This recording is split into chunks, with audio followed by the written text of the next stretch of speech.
sejak kapan Pak Osman tertarik lagi mengkaji budaya Minangkabau ini? Sejak Gubernur Sumatera Barat ni yang namanya Bapak Harun Zain. Waktu itu saya masih kecil, tahun 60-an.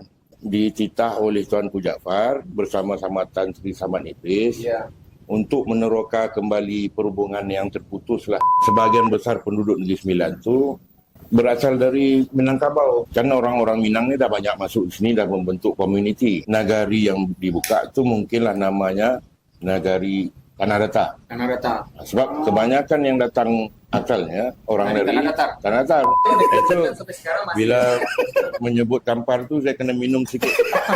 Akhir-akhir inilah Kerajaan Negeri Sembilan memperuntukkan lebih kurang RM500,000 setahun untuk memelihara budaya adat Perpatih ni tadi. Jual beli ranji kan banyak sekarang tuh yang terjadi di Malaysia. Ini penangan pribadi Bapak aja?